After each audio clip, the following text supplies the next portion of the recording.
BJP की इश्तेहार के बारे में सारे मेरा पार्टी ने बता दिए हैं। जब पार्टी सारे बयान दे चुके हैं, मैं क्या करूं? फिर भी कम से कम एनआरसी के मुद्दा नहीं उठा रहे हैं। क्यों? पिछले चुनाव लड़े थे एनआरसी के मुद्दे पर बंगाल में, अभी क्यों भाग रहे हो? बाजार नहीं जमेगी क्या? और लोग ये मुद्दा, एनआरसी के मुद्दा, नागरिक कानून की मुद्दा लोग मान्यता नहीं देगी, इसके लिए आप खुद भाग रहे हो लोगों को गुमराह करने के लिए। पिछले कई दफा एनआरसी के बारे में काफी चर्चा बंगाल की चुनावी हल्के में हुई थी, लेकिन अभी भाग रहे हैं।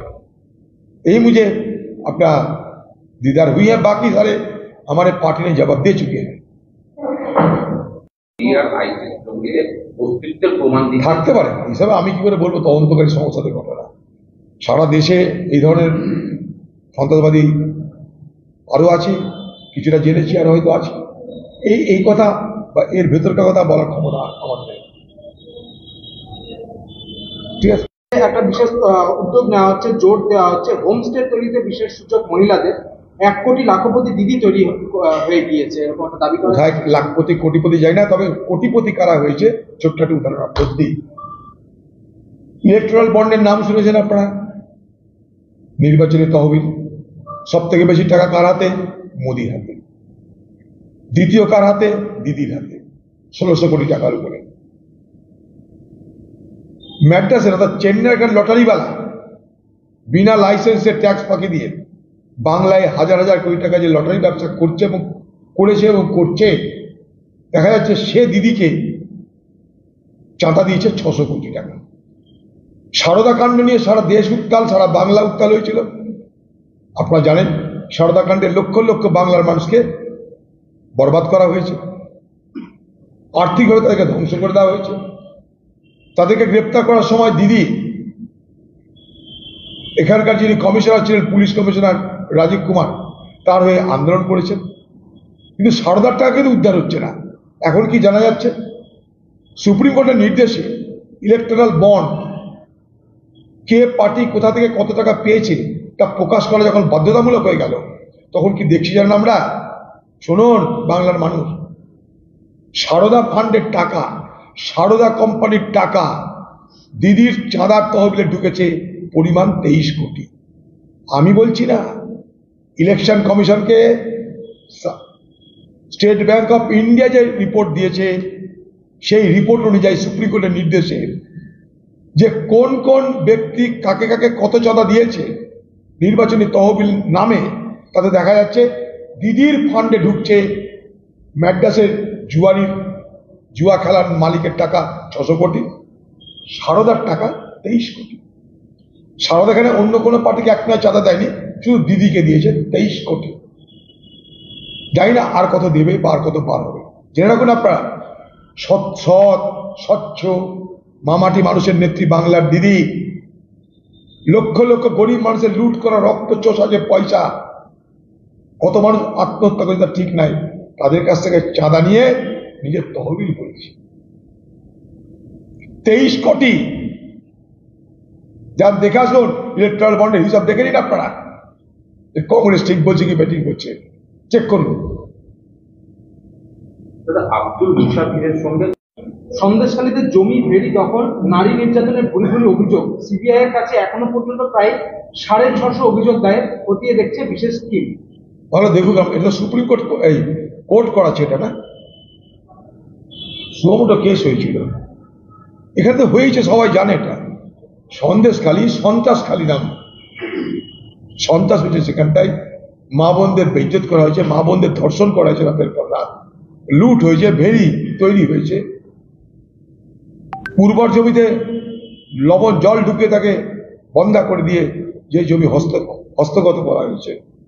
সব রকমের অপরাধ সন্দেশখালীতে হয়েছে, সব অপরাধের স্বর্গরাজ্য সন্দেশখালী, অপরাধখালী সন্দেশখালী, সন্ত্রাসখালী সন্দেশখালী।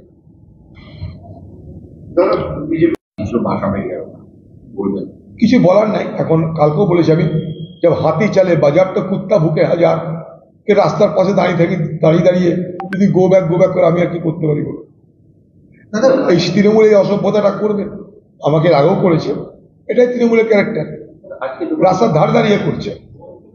রাহুল গান্ধী হেলিকপ্টারে যখন নীলগিরি গেছিলেন, যে ঢুকে প্রকাশ্যে গুলি করে খুন, শামশেরগঞ্জের জাতীয় সড়কে বন্দুক নিয়ে দাপাদাপি যুবকের, এই অস্ত্র বলে একটা আস্ফালন দেখা যায়। যতক্ষণ পর্যন্ত না সরাসরি কেন্দ্রীয় বাহিনীর হাতে নির্বাচন যাবে ততক্ষণ এই ধরনের ঘটনা ঘটতে থাকবে।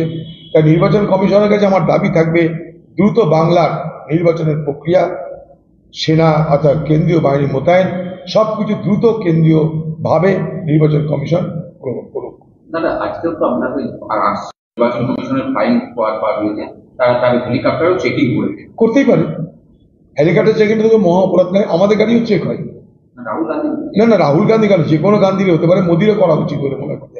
শুধু রাহুল গান্ধী কেন, এর আগে আমরা দিল্লি থেকে এসেছি, ট্রেনে ওঠার আগে ব্যাগ চেক হয়েছে, নামার পর চেক হয়েছে, রাস্তায় চেক হয়েছে, রানাঘাটে, কখনো বহরমপুরে না, মুর্শিদাবাদ জেলার বর্ডারে আমার ব্যাগও চেক হয়েছে, আমার গাড়িও চেক হয়েছে।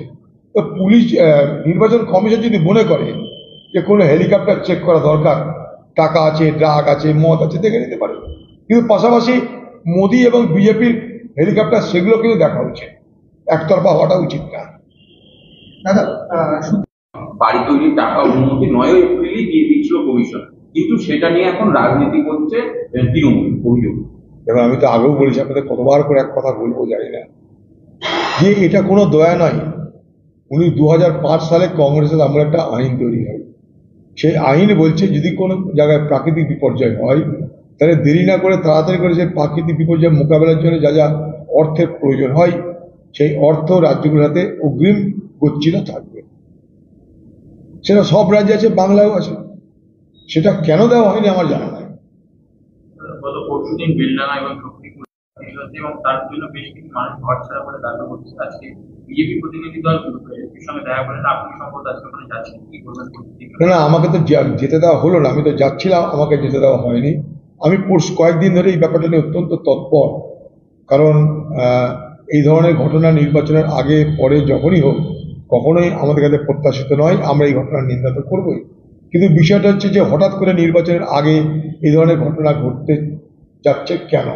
এর আগেও কিন্তু 2019-এর নির্বাচনের আগেও এই ধরনের ঘটনার বাতাবরণ তৈরি হয়েছিল। এটা পরিকল্পিতভাবে নির্বাচনের বাতাবরণকে বিষাক্ত করো এবং সাম্প্রদায়িক ভোটকে কবজা করো, এই একটা লাইন আমরা আছে বলে আমি নিশ্চিতভাবে বিশ্বাস করি। আমি কালকেও সেই এলাকায় গেছিলাম, কালকে যেতে গিয়ে আমি রাস্তায় দেখেছিলাম মানুষ পথ অবরোধ করেছে কোনো হামলার কারণে, সেখানে দাঁড়িয়ে দাঁড়িয়ে আমি প্রশাসনের সঙ্গে কথা বলে সেই ব্যাপারটা সমাধান করেছিলাম। আজকেও যেতে চেয়েছিলাম, এখানকার প্রশাসন বলছে না, যাওয়া হবে না, বাকিটা আমরা দেখছি। আমি কিন্তু কন্টিনিউ পুলিশের সঙ্গে বা প্রশাসনের সঙ্গে এই বিষয়টা তৎপরতার সঙ্গে আমি লক্ষ্য রাখছি, যোগাযোগ রাখছি এবং আমার প্রচেষ্টা চালাচ্ছি। এছাড়া যেখানে যেখানে আমাদের কংগ্রেসের নেতৃত্ব আছে, খোঁজে দেখবেন বেলডাঙ্গা, রেজিনগর, গঙ্গার ওপার অর্থাৎ শক্তিপুর, বাজার সর্বত্র আমরা হাইপার অ্যাক্টিভ, আমাদের কংগ্রেসের কর্মীরা অত্যন্ত সক্রিয়। এই ধরনের ঘটনা আমরা কিছুতেই ঘটতে দেব না। স্বার্থান্বেষী শক্তি নির্বাচনে জেতার জন্য মানুষের কথা না বলে যারা সাম্প্রদায়িকতার রাজনীতি করতে ভালোবাসে সেই ধরনের শক্তিগুলো এই ঘটনার পিছনে জড়িত। আমি খুব দায়িত্ব নিয়ে কথা বলতে পারি, শুধু এখন নয়, আমি কিন্তু এটা বেশ কিছুদিন আগে আপনাদের বলেছিলাম যে অনেক দিন আগে, আমি বলছি দেড় থেকে 2 সপ্তাহ আগে আমি বলেছিলাম যে মুর্শিদাবাদ জেলায় সাম্প্রদায়িক দাঙ্গা লাগানোর একটা চেষ্টা হতে পারে, কারণ সাম্প্রদায়িক বিভাজন ছাড়া এই মুর্শিদাবাদ জেলায় না তৃণমূলের কিছু করার আছে না বিজেপির কিছু করার আছে। লোকসভা ভোটের মুখে আসানসোলে হেলিকপ্টারে আয়কর হানা, এক স্যান্ডেলে পোস্ট করে হেলিকপ্টারে থাকা ব্যাগ তল্লাশির অভিযোগ খোদ অভিষেকে কমিশনের দ্বারস্থ তৃণমূল। হতে পারে যদি কোনো অন্যায় হয়ে কারোর হেলিকপ্টার কেউ সার্চ করে থাকে, আমার প্রশ্নটা অন্য জায়গায়, এই হেলিকপ্টার খোকাবাবু কবে থেকে হলো আমার জানা নেই। তাহলে কটা হেলিকপ্টার কিনেছে, কটা প্লেন কিনেছে, কটা বাড়ি কিনেছে, কটা বিদেশে সম্পত্তি করেছে, এটাও কিন্তু আমরা জানা নেই আর কি। কারণ হেলিকপ্টার খোকাবাবুর জন্য এটা কেমন কথা বুঝতে পারলাম না। দিদি হেলিকপ্টার, দিদি চিফ মিনিস্টার জানি, কিন্তু খোকাবাবুর আলাদা হেলিকপ্টার কেন? হেলিকপ্টারের মালিককে, খোকাবাবুর এরকম কত হেলিকপ্টার আছে, খোকাবাবুর কটা বিমান আছে, এটাও কিন্তু আমাদের জানা দরকার, স্বনামে বেনামে দুর্নামে। দাদা আইএসএফ বিধায়ক লড়াইয়ে বিজেপি সন্দেশখালী স্ট্র্যাটেজি, সন্দেশখালী বিধানসভায় জিততে মরিয়া বিজেপি, বসিরহাট লোকসভায় পিছিয়ে থাকলেও সন্দেশখালী জিতে বার্তা দিতে চাইছে গেরুয়াছে। হতে পারে বিজেপি তৃণমূলের লড়াই নিয়ে আমাদের তো মাথা ব্যথা কিছু নেই, কারণ উভয় সংকীর্ণ রাজনীতি করে, সেখানে সংকীর্ণতায় প্রাধান্য পাবে। জাতপাত, ধর্ম, লক্ষ্মীর ভাণ্ডার। কংগ্রেস যেখানে যেখানে ক্ষমতা সেখানে লক্ষ্মীর ভাণ্ডার যা পায়, সেখানকার মহিলারা তার পরিমাণ হচ্ছে এইটা।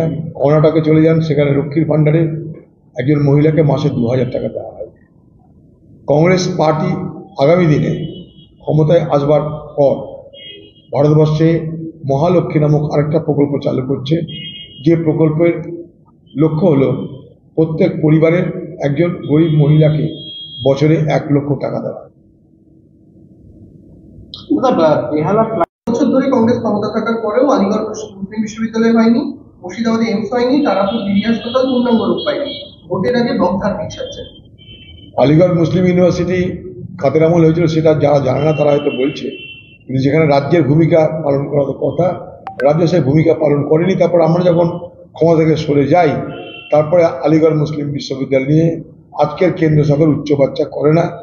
এটা শুধু আলিগড়ে নয়, এই মুর্শিদাবাদে নয়, যেমন মুর্শিদাবাদে তেমন কিষানগঞ্জে এই নিয়ে আমরা দীর্ঘদিন ধরে পার্লামেন্টে বক্তব্য রাখছি, বলছি, প্রতিবাদ করছি, মিটিং ডাকছি। তৃণমূলের কোনো নেতাদেরকে আমরা এসব বলতে শুনিনি। আর বাকি কোথাকার কোনো উল খাগড়া কোত্থেকে এসছে কি বলছে আমার জানা নাই, কারণ এইমস কংগ্রেসের আমলে এইমস তৈরি হয়েছিল, প্রস্তাব হয়েছিল রায়গঞ্জে, সেটাকে টিএমসি নিয়ে চলে গেছে কল্যাণীতে। স্বাভাবিকভাবেই ঘরে ঘরে তো এইমস দেওয়ার ব্যবস্থা হয় না, তাই কংগ্রেস আমলে আমরা বেঙ্গলের জন্য প্রিয়রঞ্জন দাসপুষির উদ্যোগে একটা এইমস আনবার ব্যবস্থা করে ফেলেছিলাম, স্যাংশন হয়ে গেছিল। বহরমপুর জেলার জন্যে যখন মেডিকেল কলেজের প্রস্তাব আসে, তখন গুলাম নবী আজাদ এখানকার ভারতবর্ষের স্বাস্থ্যমন্ত্রী ছিলেন, তার কাছে ব্যক্তিগতভাবে এখানকার ডাক্তারদের অনুরোধে আমি দাবি করে অন্তত যাতে বহরমপুর মেডিকেল কলেজ স্বীকৃতি পাই তার চেষ্টা করেছিলাম। মুখ্যমন্ত্রীকে বার্তা কৃষক নেতা রাকেশ টিকাইতে মমতাকে টার্গেট করতে বিজেপির প্রচার সন্দেশখালী নিয়ে মন্তব্য রাখছে। আমাদের তো কিছু বলার নেই এখানে। রাকেশ টিকাইত তো আমাদের পার্টির লোক না, সে কৃষক নেতা। আমার মনে হয় তাকে সবটা ঠিক জানে না বা জানানো হয়নি। স্বাভাবিকভাবেই যেটা ঘটনা নয় সেটা সে বলছে, অন্য কোনো কারণ আমার জানা নেই। তবে দুর্ভাগ্যজনক, এটুকু নিশ্চয়ই বলতে পারি। লক্ষ্মীর ভান্ডার বনাম बीजेपी की इश्तेहार के बारे में सारे मेरा पार्टी ने बता दिए हैं। जब पार्टी सारे बयान दे चुके हैं, मैं क्या करूं? फिर भी कम से कम एनआरसी के मुद्दा नहीं उठा रहे हैं। क्यों? पिछले चुनाव लड़े थे एनआरसी के मुद्दे पर बंगाल में, अभी क्यों भाग रहे हो? बाजार नहीं जमेगी क्या? और लोग ये मुद्दा, एनआरसी के मुद्दा, नागरिक कानून की मुद्दा लोग मान्यता नहीं देगी, इसके लिए आप खुद भाग रहे हो। लोगों को गुमराह करने के लिए पिछले कई दफा एनआरसी के बारे में काफी चर्चा बंगाल की चुनावी हल्के में हुई थी, लेकिन अभी भाग रहे हैं। यही मुझे अपना दीदार हुई है, बाकी सारे हमारे पार्टी ने जवाब दे चुके हैं।